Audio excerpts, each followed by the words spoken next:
السلام علیکم ورحمۃ اللہ وبرکاتہ۔ کیسے ہیں آپ سب؟ امید کرتی ہوں آپ اپنے گھروں میں اپنے والدین کے ساتھ خیر و عافیت سے ہوں گے اور اس وبا سے محفوظ ہوں گے۔ اللہ تعالیٰ مجھے اور آپ سب کو اس سے محفوظ رکھے۔ کلاس 6 آج ہم اپنا اسلامیات کا لیکچر سٹارٹ کرنے والے ہیں سبق نمبر 5 کے مطابق۔ آج ہمارا 5th لیکچر ہے اور آپ عبادات میں آگے مزید ہم پڑھیں گے انشاءاللہ نماز کے بارے میں۔ کل کا جو ہمارا لیکچر تھا وہ تھا عبادات کا تھوڑا سا انٹروڈکشن، تھوڑی سی اس کے بارے میں جو ہے وہ ہم نے بات کی تھی کہ عبادات ہوتی کیا ہیں، ٹھیک ہے، اسلام میں عبادت کا کیا تصور ہے، کس چیز کو عبادت کہا جاتا ہے۔ آج ہم اسی میں آگے بڑھتے ہوئے اسلام میں جو مین بنیادی جس کو اہم عبادت کہا جاتا ہے اس پہ تھوڑی سی بحث کرنے والے ہیں، جو کہ ہے نماز۔ نماز کیا ہوتا ہے، ٹھیک ہے۔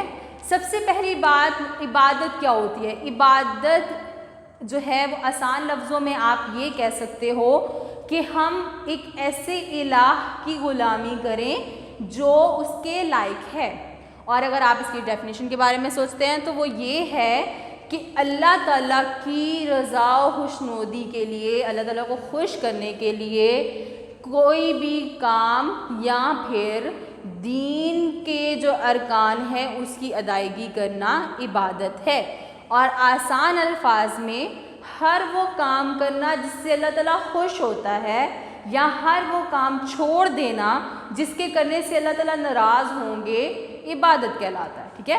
نماز جو ہے وہ مین عبادت جو ہے وہ اسلام میں تصور کی جاتی ہے۔ نماز ہوتی کیا؟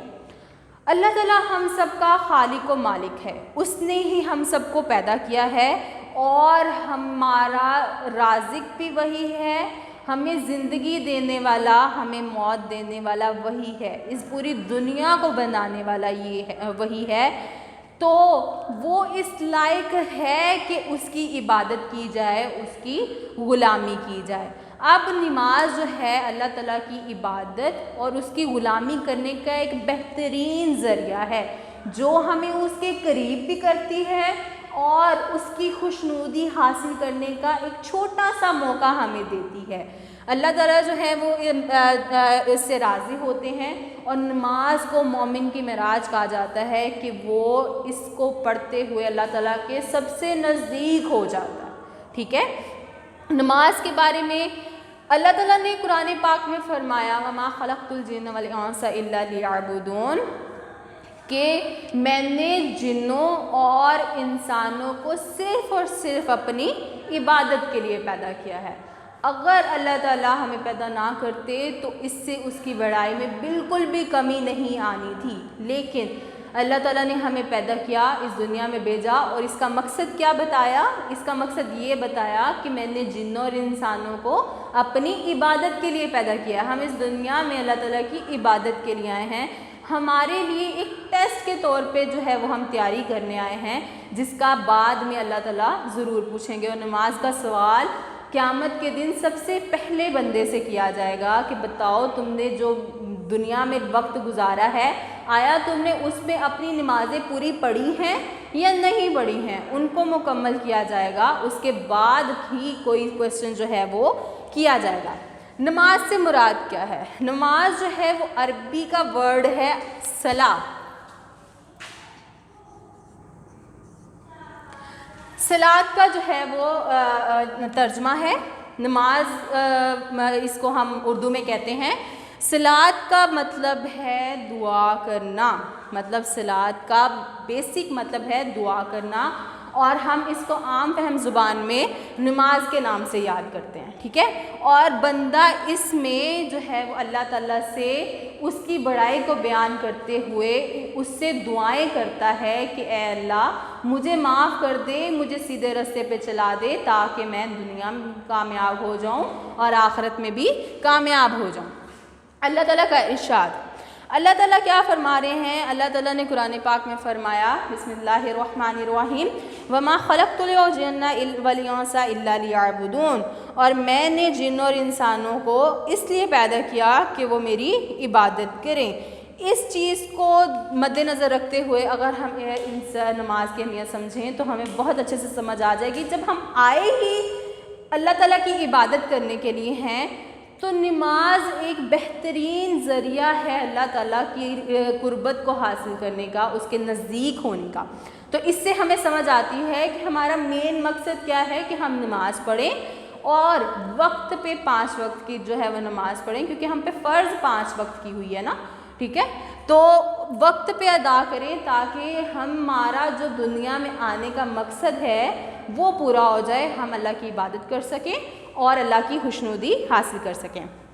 دوسرے نمبر پہ ہے نبی صلی اللہ علیہ وسلم کا ارشاد۔ اگر نماز کی اہمیت کو سمجھنے کے لیے نبی صلی اللہ علیہ وسلم کے ارشادات کو دیکھیں تو ہمیں اور زیادہ اچھے سے سمجھ آئے گی۔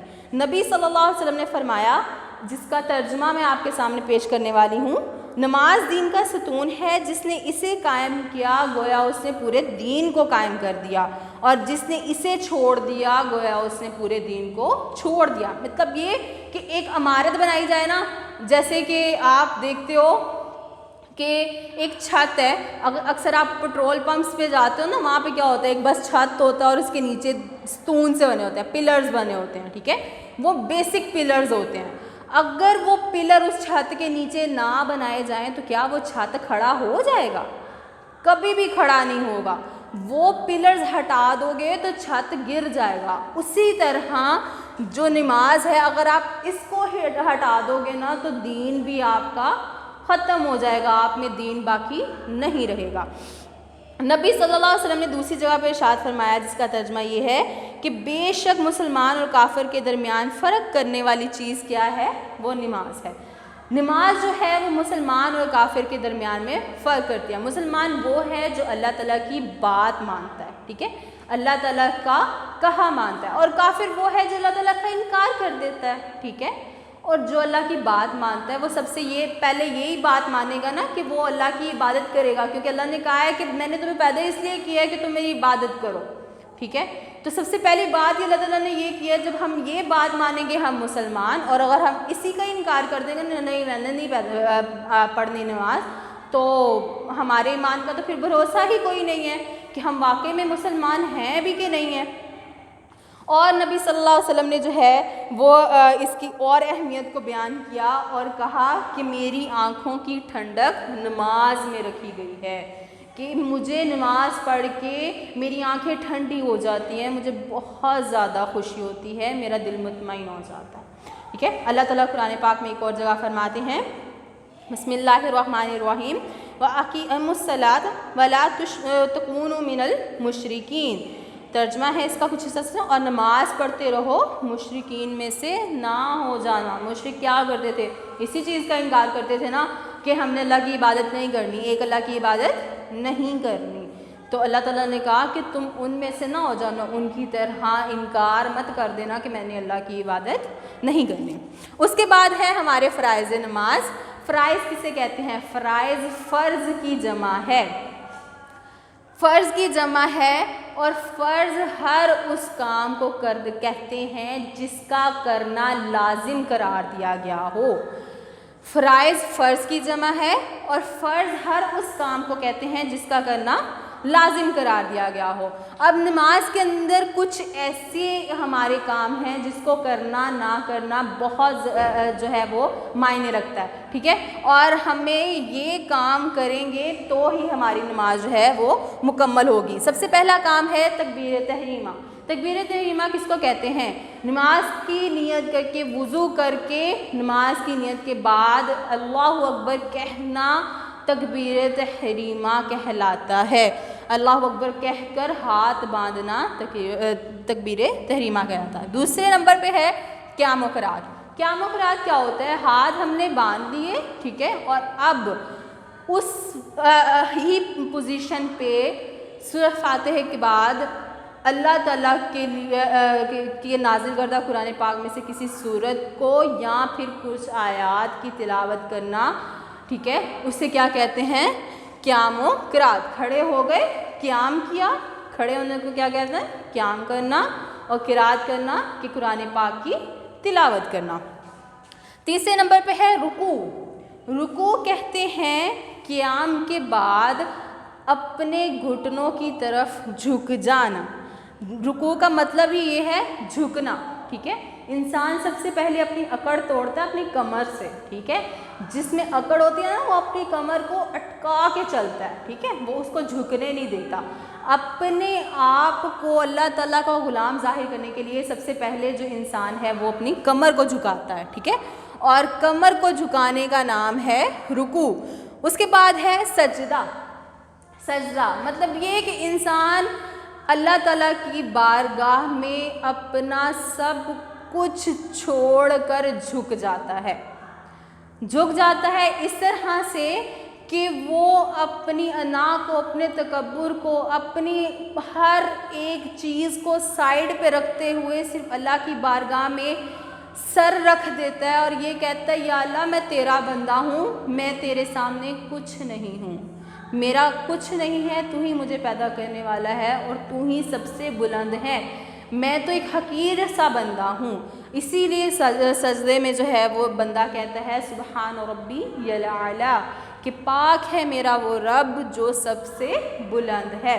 اور لاسٹ تھنگ جو ہے وہ ہے قعدہ و تشہد۔ قعدہ کہتے ہیں سجدہ کرنے کے بعد بیٹھنے کو، ٹھیک ہے، قعدہ کہتے ہیں، اور سجدے کرنے کے بعد جب ہم بیٹھ جاتے ہیں، اب ہم تحمل سے بیٹھ جاتے ہیں اور اللہ سے دعائیں کرتے ہیں، ٹھیک ہے، اور اس کو تشہد کے اندر جو ہے تشہد کہتے ہیں بیٹھ کر اللہ تعالیٰ کے سامنے دعائیں کرنا۔ اور اس کو آخری رکعت میں جب ہم بیٹھتے ہیں تو ہم اس کو قعدہ کہتے ہیں، اور تشہد کا مطلب ہے گواہی دینا، ٹھیک ہے، گواہی دینا، ہم اس میں بیٹھ کر گواہی دیتے ہیں، سب سے التحیات للہ پڑھتے ہیں اور پھر جو ہے وہ اپنی نماز کو مکمل کرتے ہیں۔ یہ تھے نماز کے فرائض۔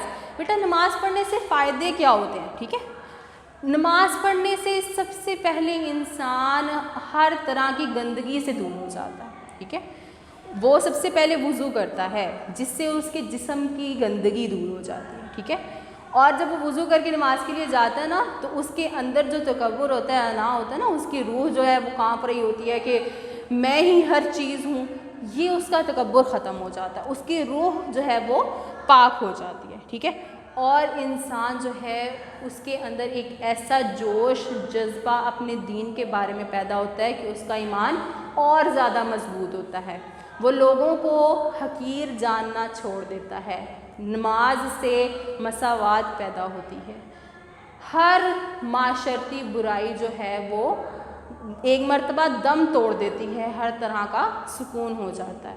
اللہ تعالیٰ مجھے اور آپ سب کو 5 وقت اپنی بارگاہ میں سجدہ ریز ہونے کی توفیق دے اور ہم سب کو نماز کا پابند بنائے تاکہ ہم اس کام کو پورا کر سکیں جو ہم اس دنیا میں کرنے کے لیے آئے ہیں۔ اللہ تعالیٰ مجھے اور آپ سب کو توفیق دے۔ وما توفیقی الا باللہ۔ السلام علیکم ورحمۃ اللہ وبرکاتہ۔